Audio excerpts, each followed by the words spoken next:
제가 시켜서 하는 게 아니고 정말로 예수 그리스도로 말미암아 내가 복 있는 사람이다라고 믿으십니까? 이게 진정한 우리의 믿음이라면 우리는 세상을 부러워하지 않습니다. 한 분만 안 부러워하고 다 세상이 부러운 것 같습니다. 주님 베푸신 은혜, 주님이 우리에게 주신 그 복을 정말로 되새겨 보면, 말씀을 통해서 가르쳐 주시는 우리가 받은 복을 우리가 묵상해 보면 정말로 세상을 부러워할 이유가 없는 줄로 믿습니다. 그런데도 우리는 삶의 자리에서 자주 종종 이 세상을 부러워할 때가 있죠. 그때는 우리의 믿음이 약해진 때요. 믿음이 약해짐으로 인해서 사실은 믿음이 있으면 세상을 이기게 되는데, 믿음이 약해짐으로 인해서 세상에게 지는 것입니다. 한 주간 동안 이긴 적이 많으세요? 진 적이 많으세요? 부러우면 진 겁니다. 오늘 말씀을 통해서 우리가 받은 복을 되새겨보고 세상을 부러워하지 않고 주님 안에서 주님이 베푸신 은혜, 주님이 베푸신 복 때문에 만족하고 기뻐하는, 그래서 기쁨으로 하나님을 예배하는 저와 여러분이 될 수 있기를 주님의 이름으로 축복합니다. 교회는 예수님을 믿음으로 구원받은 성도들의 모임입니다. 그리고 그 교회의 존재 목적, 첫 번째는 예배에 있다라는 것을 우리는 말씀을 통해 분명히 되새겼습니다. 예배, 찬양해야 될 이유를 오늘 본문을 통해서 하나님께서 우리에게 가르쳐 주십니다. 물론 오늘 본문은 바울이 기록한 것이지만 하나님께서 바울을 사용하셔서 교회에게 하나님을 찬양해야 될 찬양해야 할 예배해야 할 이유를 가르쳐 주시는 것이죠. 예배해야 될 이유가 있어요. 여러분, 종종 그런 분들을 만납니다. 어제도 우리 집사님들 몇 분과 잠깐 만나서 대화할 일이 있었는데, 예배 드릴 때 은혜 받기 위해서 예배 드리는 이들이 있다. 우리도 전에 그런 적이 있다. 뭐 이런 고백을 하셨었어요. 어제 어떤 집사님께서. 그런데 분명히 우리는 예배 드릴 때 하나님의 은혜를 사모하고 하나님께 은혜를 간구하지만 은혜 받기 위해서 예배 드리는 것은 결코 아닙니다. 어떤 의미로 보면 이미 베푸신 은혜 때문에 우리는 감사해서 예배를 드리는데, 그런 예배를 하나님이 받으시고 그 예배를 드리는 자에게 하나님이 보너스로 은혜를 베풀어 주시는 거죠. 그래서 우리는 예배하는 사람들은 은혜 위에 은혜를 누리며 살아가는 겁니다. 은혜 때문에 예배하는데 그 예배 행위를 하나님이 기뻐하시면서 우리에게 또 은혜를 베풀어 주시니 사실은 이미 받은 은혜로 족합니다. 그래서 감사함으로 예배하는데 예배를 하나님이 기뻐 받으시면서 은혜를 베풀어 주시니 은혜 위에 은혜를 누리면서 살아가게 되는 것이죠. 오늘 본문에서는 분명히 교회가 찬양해야 될, 예배해야 될 이유를 가르쳐 주는데, 이것을 바울이 썼다라는 부분을 우리는 고찰해야 되는데요. 에베소서는 바울이 감옥에서 사슬에 매인 상태에서, 감옥에 갇힌 상태에서 에베소에 있는 교회에게 편지하는 내용입니다. 내용을 살펴보기 전에 이 상황, 이 정황만 가지고도 예배는, 즉 찬양은 언제 해야 되는가라는 것을 우리는 되새길 수가 있죠. 환경이 어떤 조건을 갖추었을 때만 하나님을 예배하는 게 아니에요. 사슬에 매이고 감옥에 갇힌 상황, 그것은 복음 전도하는 바울에게는 생명의 위협의 현장입니다. 그런 상황일지라도 상황과 환경과 상관없이 하나님을 예배해야 된다라고 바울이 편지하고 있으니 예배는 환경 상황과 관계없이, 아니 환경과 상황을 초월해서 드려야 되는 것인 줄로 믿습니다. 그러면 그 이유를 이제 밝혀주는데, 오늘 본문 3절에서 찬송하리로다 라고 하면서 찬양해야 되는, 예배해야 되는 것을 권면하며 그 뒤에서 이유를 밝혀주는데, 하나님 곧 우리 주 예수 그리스도의 아버지께서 그리스도 안에서 하늘에 속한 모든 신령한 복을 우리에게 주셨기 때문이다 라고 분명히 찬양해야 되는, 예배해야 되는 이유를 밝혀줍니다. 우리가 왜 하나님을 찬양해야 된다고요? 우리가 왜 하나님을 예배해야 된다고요? 그리스도 안에서 모든 신령한 복을 주셨기 때문입니다. 별로 아멘이 안 되죠. 이게 아멘이 잘 안 되는 이유는 두 가지입니다.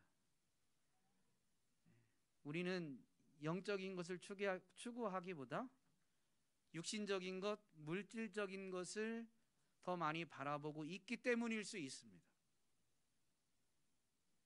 두 번째, 모든이라는 의미가 우리에게 별로 와닿지 않은 것일 수 있어요. 이 부분만을 놓고 잠깐 생각해 보면, 모든이라는 것은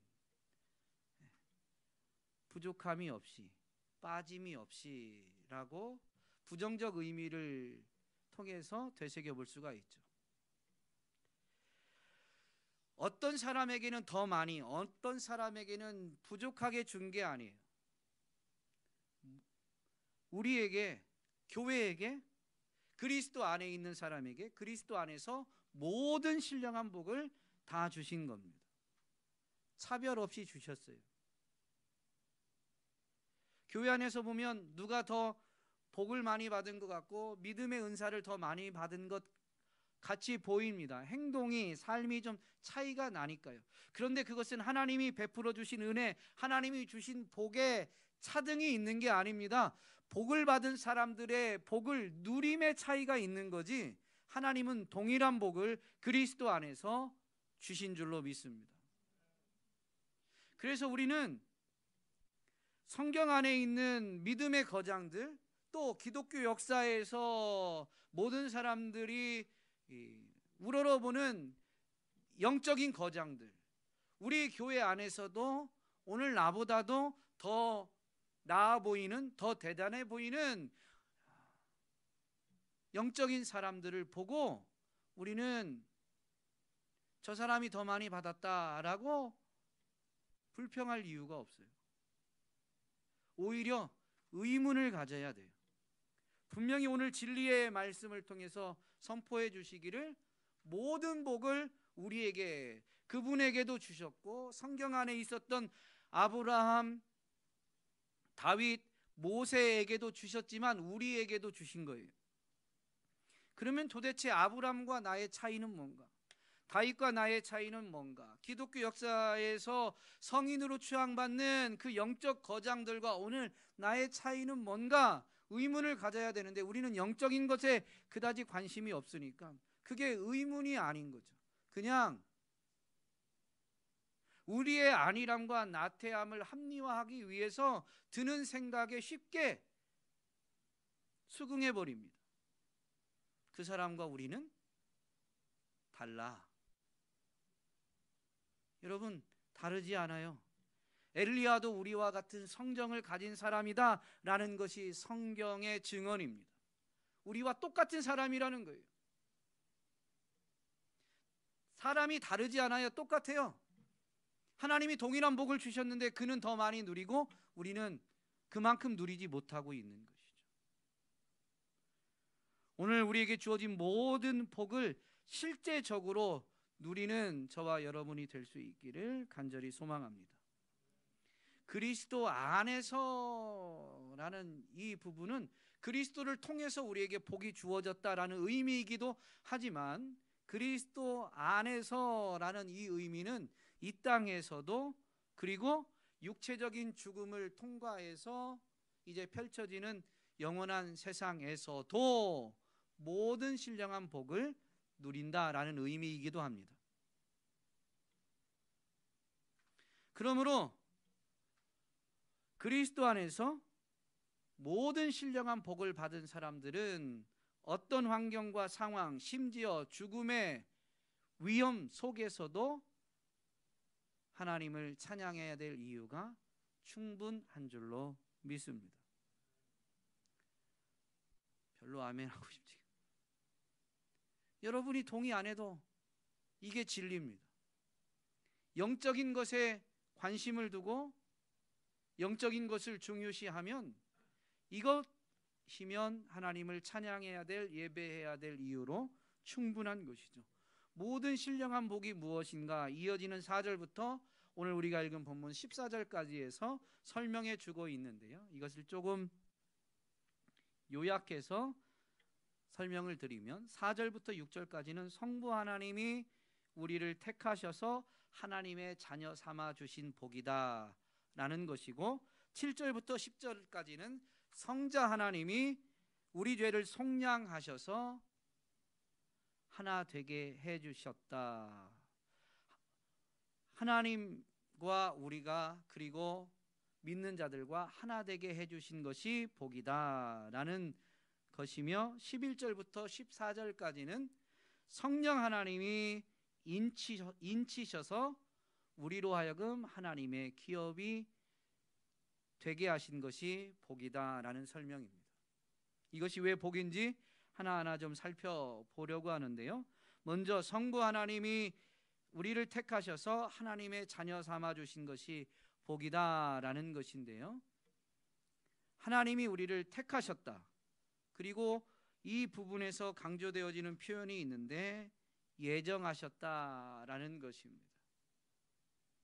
하나님이 우리를 택하셨다, 하나님이 우리를 예정하셨다 라고 가르쳐 주는데, 이 선택하다, 예정하다, 하나님이 우리를 택하다, 하나님이 우리를 예정하다라는 택하다, 선택하다와 예정하다라는 이 단어가 갖는 강조점은 뭐냐면요, 우리가 하나님의 자녀 되는데 우리의 공로가 단 하나도 없다라는 것에 강조점이 있는 거예요. 하나님이 택했다, 하나님이 미리 정하셨다, 그래서 하나님에 의해서 이루어진 것이다 라는 의미인 것입니다. 그렇기 때문에 우리가 하나님의 자녀가 된 것이 전적인 은혜요, 우리가 어떤 값을 단 하나라도 지불한 게 없기 때문에 이것은 우리에게 거저 얻은 은혜, 거저 받은 복이다라는 것이죠.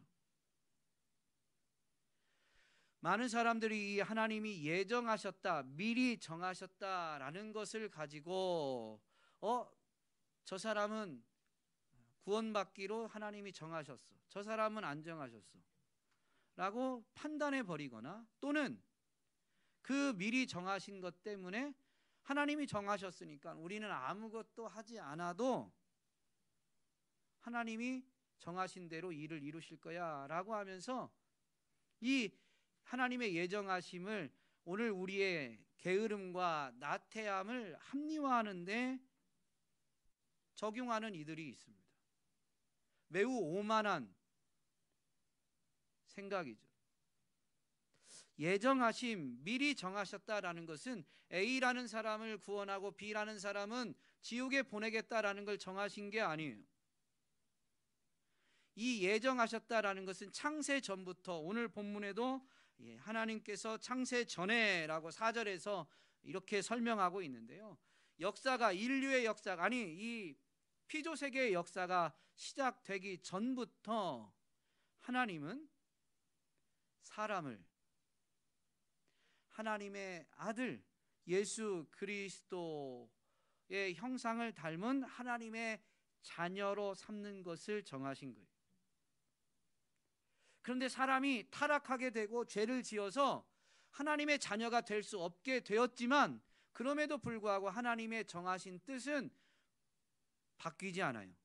하나님은 자기의 정하신 뜻을 이루실 수 있는 전능하신 분이십니다. 그래서 자기 아들 독생자를 이 땅에 보내시고 사람들의 죄를 대신 속하게 하셨고, 믿는 자들에게 그 대속하신 은혜를 적용시키시면서, 적용받은 그 은혜가 실제가 아니거든요. 즉 그리스도처럼 그리스도의 형상을 온전히 가진 존재가 아니에요. 그러나 역사의 끝에서는 그 사람의 노력 여부와 상관없이 믿음 때문에 그리스도께서 이루신 그 의를 그 사람이 온전히 회복할 수 있도록 만들어 주신다라는 것이죠. 이것이 하나님의 예정하심입니다. 택하심은 하나님이 미리 정하신, 창세 전부터 정하셨던 그 뜻이, 하나님의 영원한 계획이 사람이 살고 있는 삶의 현장, 인류의 역사 가운데에 나타나게 된 것이 바로 이 택하심입니다. 별로 감격스럽지가 않으신가 봐요. 사람은 영원한 존재가 아니기 때문에 하나님의 이 영원한 계획을 절대 알 수가 없어요. 그런데 알게 되는 순간이 있는데, 그때가 언제냐? 하나님의 택하심을 입었을 때. 하나님이 나를 구원하시는데 그것은 내가 하나님을 선택한 게 아니고 하나님이 날 선택한 거예요. 그 하나님의 택하심을 입어서 구원받게 될 때, 여러분, 우리는 뭘 깨닫냐면, 하나님이 날 구원하기 위해서 태초 이전부터 뜻을 정하셨고 역사를 주관하셔서 그 복음을 내가 오늘 전해 듣고 믿어서 하나님의 은혜로 구원받게 해주셨다라는 것을, 그 택하심을 통해서 깨닫게 해주신다라는 것이죠. 이것을 이렇게 문장으로 다른 사람에게 교리로 설명할 수 있진 않지만, 예수님을 인격적으로 만나서 하나님의 택하심을 입을 때의 그 감격이 이 모든 것을 함축하고 있습니다.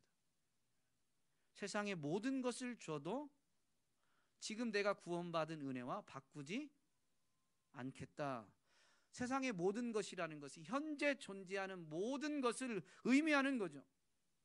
근데 그 모든 것과도 바꾸지 않는 이유는 그 모든 것보다 구원받은 은혜가 더 크기 때문이에요. 왜냐하면 구원받은 그 은혜는 지금 현재 존재하는 모든 합보다도 더 큽니다. 왜냐하면 이 모든 것이 존재하기 이전에 하나님이 일방적으로 날 사랑하셔서 세우신 계획이고, 그 계획이 어떻게 오늘 성취되느냐? 역사를 주관하시는 하나님이 실수하지 않고 오차 없이 역사를 인도하셔서 구원의 역사를 이루시고, 그 구원의 복음이 내게 전해지게 하셔서 오늘 나로 하여금 구원을 받게 하셨기 때문에, 그것은 순간이지만, 하나님의 택하심을 깨닫는 건 어느 한 순간이지만 우리가 깨닫게 되는 시간은 한 순간이 아니에요. 영원이에요. 영원.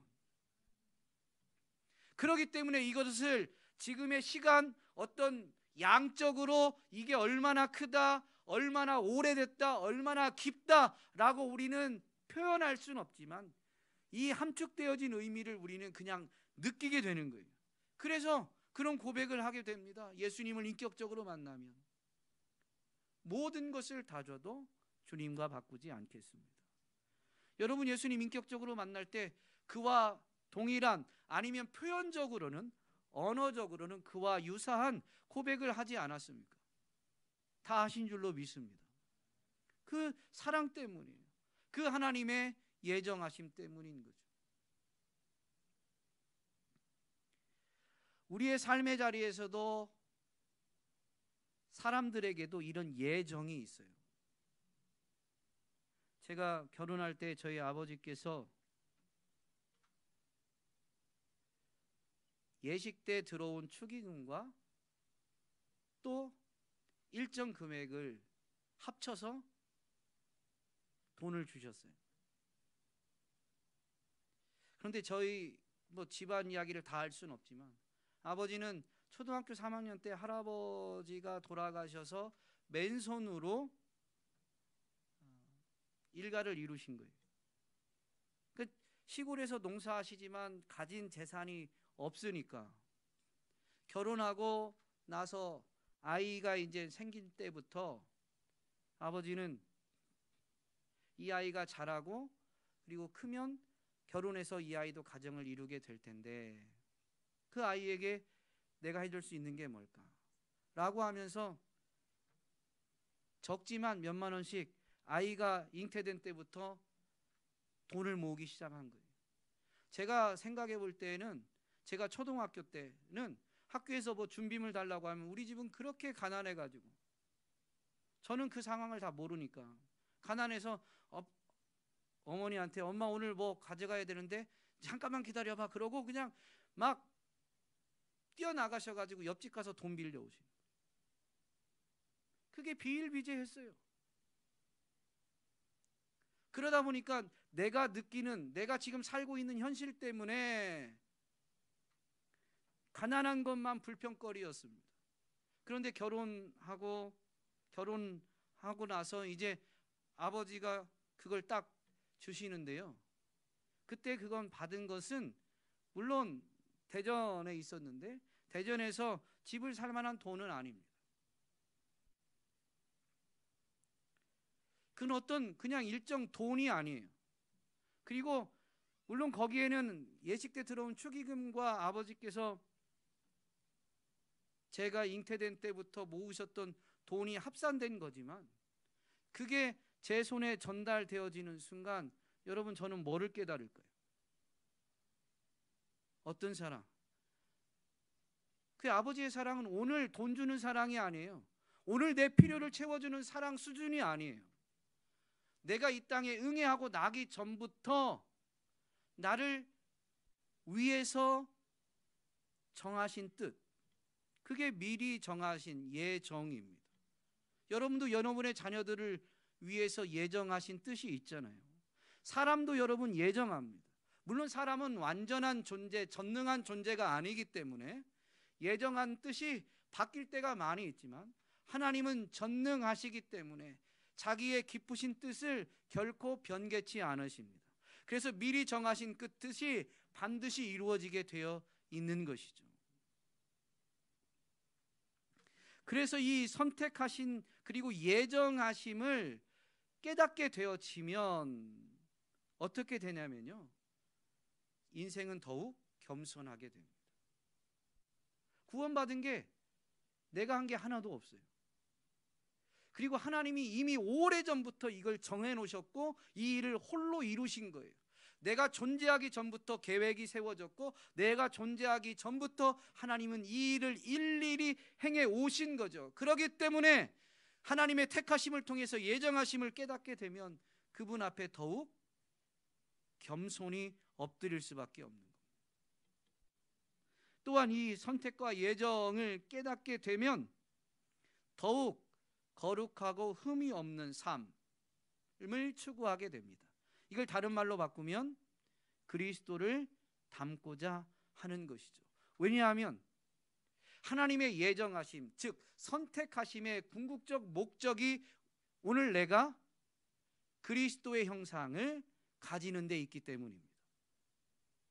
오늘 본문에서도 이걸 분명히 가르쳐 주죠. 4절에 보니까 곧 창세전에 그리스도 안에서 우리를 택하사 우리로 사랑 안에서 그 앞에 거룩하고 흠이 없게 하시려고 예정하셨다. 거룩하고 흠이 없는 존재로 하나님은 우리를 예정하신 거예요.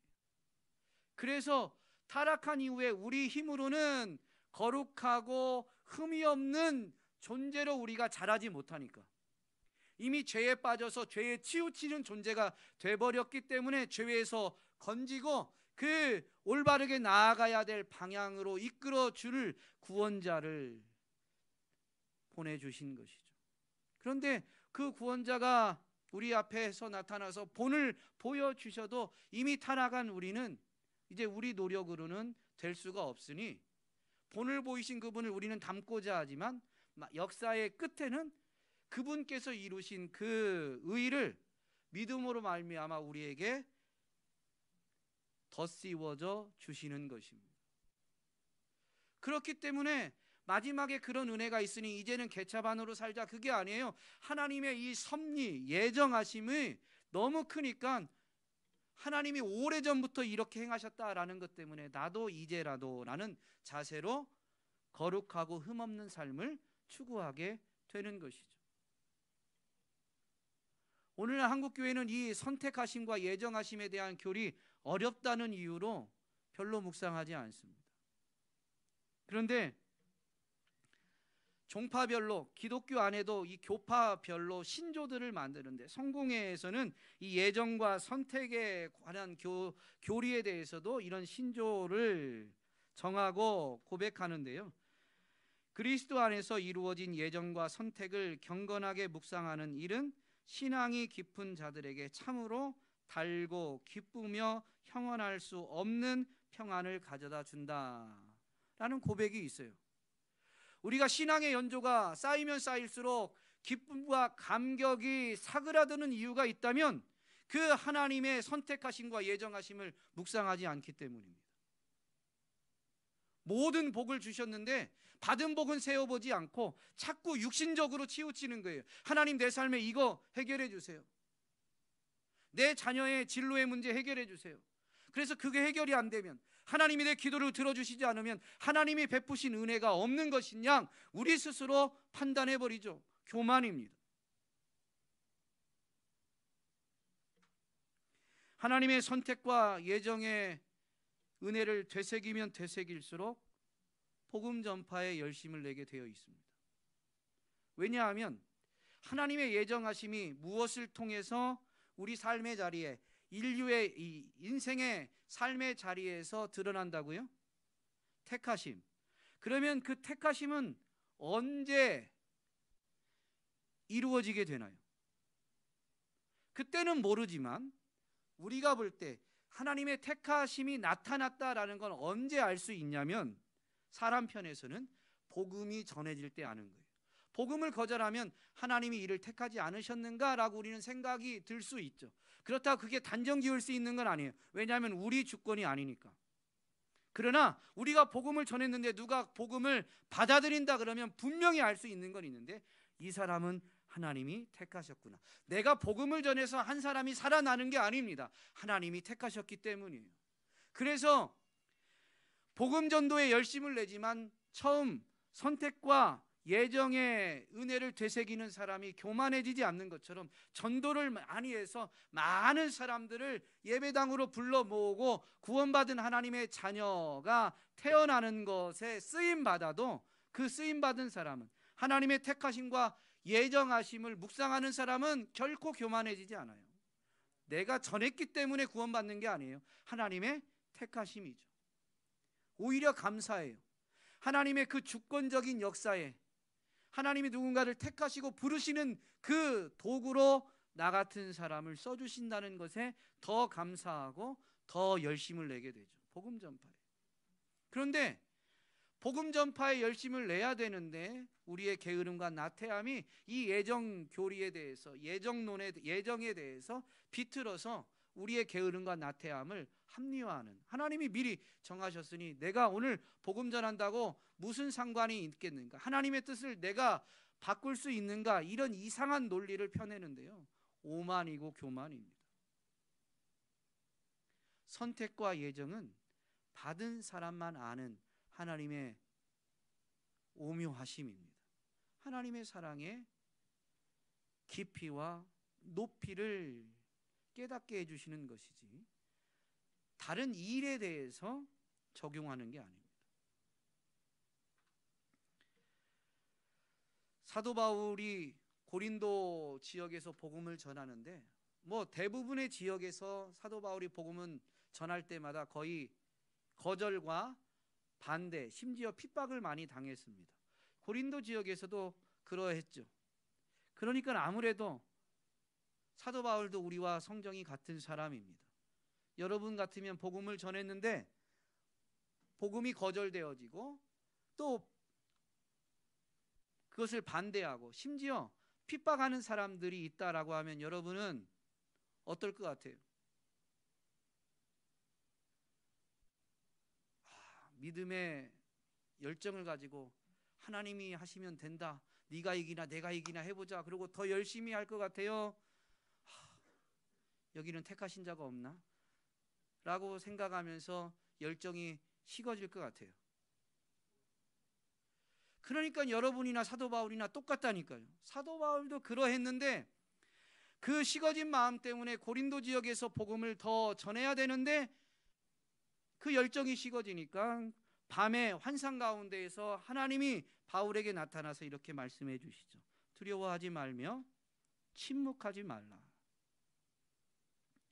내가 너와 함께 있음에 어떤 사람도 너를 대적하여 해롭게 할 자가 없을 것이니 이는 이 성중에 내 백성이 많음이라.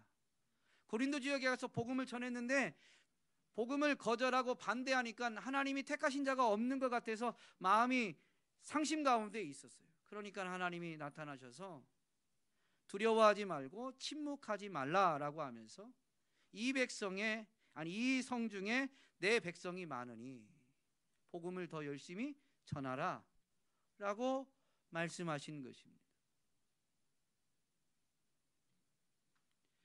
하나님의 택하심, 하나님이 미리 정하신 뜻을 신뢰한다면 나는 모르지만 분명히 하나님이 택하시고 이걸 미리 정하신 바가 있으니 오늘 내가 할 몫은 순종하는 것이다 라고 감정적으로 우리의 열정이 식어질 수 있지만 우리는 다시 이 하나님의 택하심과 예정하심을 신뢰함으로 인해서 복음을 전하게 되는 것이죠. 하나님의 택하심, 하나님의 예정하심은 그 은혜를 입는 자들에게 분명히 복이 된다라는 것이죠. 그래서 자녀가 되면 이제 하나님의 택하심과 예정하심을 통해 자녀가 되는데요. 자녀가 된다라는 것에 대해서 성경은 낱낱이 설명하지 않지만, 왜냐하면 육을 가지고 이 땅에 살면서 자녀다라는 부분에서 우리가 갖는 은혜, 특권을 설명하지 않아도 잘 알기 때문입니다. 일용할 양식을 부모가 공급해 주는 은혜, 실수하고 넘어져도 용서해 주고 덮어주는 은혜, 악으로부터 지켜주시는 은혜, 삶의 자리, 인생길에서 올바른 것을 분별할 수 있도록 교훈하시고 올바른 길로 인도해 주시는 은혜, 이게 자녀가 부모로부터 받는 복입니다. 우리가 하나님의 택하심과 예정하심을 통해서 하나님의 자녀가 된다라는 것은 택하심과 예정하심의 그 은혜 자체도 복이지만 자녀가 된 것도 복입니다. 자녀가 됨으로 인해서 누리는 복이 너무 많은 것이죠. 이것이 오늘 저와 여러분에게 주어진 모든 신령한 복입니다. 문제는 누림의 차이가 있는 거예요. 하나님을 정말로 아버지로 온전히 인정하느냐. 그래서 자녀가 아버지를 의지하는 것처럼 우리가 하나님을 전적으로 의지하느냐의 차이가 누림의 차이를 만들어내는 것이지, 하나님이 주시는 복이 애초부터 차이가 나는 게 결코 아니다라는 것입니다. 또 우리에게 베풀어 주신 신령한 복은 성자 하나님이 우리 죄를 속량하셔서 하나 되게 하신 것입니다. 속량이라는 단어는 값을 치르고 노예에서 해방되는 것이 속량입니다. 예수 그리스도께서 십자가의 죽으심으로 우리의 죄값, 죄삭, 생명을 대신 사망당하심으로 죄의 값이 지불되었기 때문에 오늘 우리는 심판, 영원한 형벌, 죄와 사망 가운데에서 해방된 것입니다. 이 속량이라는 것의 조금 더 적극적인 의미는 뭐냐면, 이미 여러 번 말씀드렸는데 그리스도의 의, 율법이 요구하는 모든 의를 완성하신 그리스도의 의를 우리가 덧입는 것입니다. 죄의 문제에 있어서는 죄값을 그분이 대신 지불하심으로 인해서 우리가 죄 용서, 죄 사함을 받은 것이지만, 율법의 요구의 관점에서 보면 예수님께서 율법의 모든 요구를 지키심으로 인해서 율법을 완성하셔서 의를 이루셨습니다.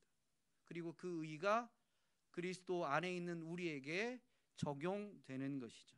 그래서 하나님께서 그리스도 안에 있는 우리들에 대해서 온전히 기뻐하시고 온전히 만족하신다라는 것이 속량받은 은혜입니다.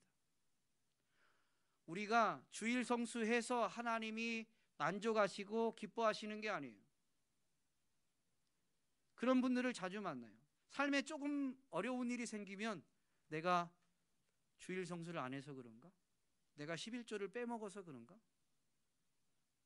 물론 자신을 돌아보는 계기로 삼는다면야 좋은 거지만 우리가 11조를 안 했기 때문에 또는 주일 성수를 못했기 때문에 여러분 하나님이 우리에게 징계를 즉각적으로 내리는 게 아니에요. 하나님은 오래 참으십니다. 우리가 겪게 되는 것은 사실은 대부분 우리의 무지와 어리석음의 선택의 결과인 거지, 하나님이 우리는 잘못하지 않았는데 이전에 어떤 잘못했던 신앙의 판단들 때문에 우리의 삶에 다른 어려운 일을 만나게 하시는 게 아닙니다. 그것과 상관없이, 아니 우리는 어리석은 결정을 한다 할지라도 그리스도를 의지하면, 그리스도로 말미암아 하나님이 우리를 어떻게 여겨주시냐면 의로운 자로 만족하게 우리를 받아주시고 우리를 온전히 기뻐해 주시는 것이죠. 그러므로 속량받았다라는 건 죄와 사망에서 건진받았다라는 건데요, 이것은 사실 우리에게 뭐를 가져다 주냐면 해방이라고 그랬죠. 자유라고 그랬죠. 죄와 사망의 영향에서도 자유예요. 사탄이 우리를 참소하는데 사탄의 모든 그 참소, 고발과 그리고 그로 인한 심판에 대한 것에서 우리는 자유한 거예요. 그리스도로 말미암아 속량받았다라는 것은 우리의 어제와 오늘과 내일의 모든 죄가 영원히 사해진 것입니다. 그렇기 때문에 오늘 우리의 행동이 실수하고 넘어질 수 있는데 사탄은 이걸 가지고 자꾸 우리를 참소하죠. 너 하나님의 자녀라면서 아직도 그러냐? 너 하나님의 자녀 아니야. 너 아직도 그러지? 너는 벌 받아야 돼. 심판 받아야 돼. 우리를 자꾸 죄책감으로 사로잡아 갑니다. 그런데 이것이 우리로 하여금 자유를 누리지 못하게 하는데요, 여러분 그리스도의 속량은 완전한 자유, 완전한 해방을 우리에게 가져다 주신 것입니다. 이걸 하나님이 우리를 바라보는 시선, 하나님이 우리를 평가하시는, 심판하시는 그 심판으로 표현한다면 조금 전에 말씀드린 대로 하나님께서 그리스도로 말미암아 우리에 대해서 온전히 만족하시고 온전히 기뻐하신다. 우리의 어떤 행동 때문에가 아닙니다. 그래서 그리스도로 말미암아 우리는 자유한 거예요. 여전히 실수하고 넘어지지만 사도 바울이 로마서 7장에서 그렇게 탄식하죠. 이 육체의 한계 때문에, 육체의 연약함 때문에 오라 나는 곤고한 사람이로다. 이 사망의 몸에서 누가 나를 건져낼까? 예수님을 만나고 나서 영적인 세계를 보고 나니 영의 소원이 생겼어요. 그러나 내가 원하는 바 선은 행하지 아니하고 도리어 원하지 않는 악을 행하는 자신을 발견하게 되죠. 그러다 보니까 사탄이 자꾸 참소하니까 너무 괴로운 거예요. 도대체 여기서 누가 날 건져낼까? 여러분 이미 건져내셨어요. 예수 그리스도를 통해서. 그리고 그걸 오늘 우리로 하여금 기억하고 그 은혜를 누리게 만들어주는 분이 누구냐? 성령님이신 거죠. 그래서 로마서 8장 1절에서는 분명히 생명의 성령의 법이 죄와 사망의 법에서 우리를 해방하였다라는 복음을 선포하게 됩니다. 정말로 우리가 해방되었다면, 이 죄와 사망의 법에서 자유를 얻었다면 여러분 우리는 그 자유를 가지고 어떻게 살아야 되느냐? 하나님께서는 사도 바울을 통해서 교회에게 그 자유가 무엇인지를 설명해 주는데, 형제들아 너희가 자유를 위하여 부르심을 입었으나 그러나 그 자유로 육체의 기회를 삼지 말고 오직 사랑으로 서로 종노릇하라. 자유가 없을 때는 육체의 정과 욕심에 이끌리는 삶을 살게 되었어요. 죄의 몸을 결코 벗어나지 못하는, 죄의 욕구대로 살아가는 삶을 살게 되어 있었는데, 거기서 해방되었기 때문에 자유가 주어졌는데, 그 자유는 내가 육체를 택하든 영적인 것을 택하든 내가 택할 수 있는 권리가 주어졌다는 거죠. 그런데 이 자유를 얻게 하기 위해서 그리스도께서 치르신 값이 얼마나 큰지 안다면 우리는 우리를 건지신 예전으로 돌아갈 수가 없는 거예요. 그래서 진정한 자유는 뭐냐면 육체의 정과 욕심대로 사는 것이 진정한 자유가 아니라, 그리스도로 말미암아 얻게 된 진짜 자유는 그리스도를 따르는 것을 택하는 데 있습니다. 그것은 자발적으로 종노릇하는 것이죠. 하나님의 명령, 하나님의 법에 대해서 자발적으로 종노릇하는 것입니다.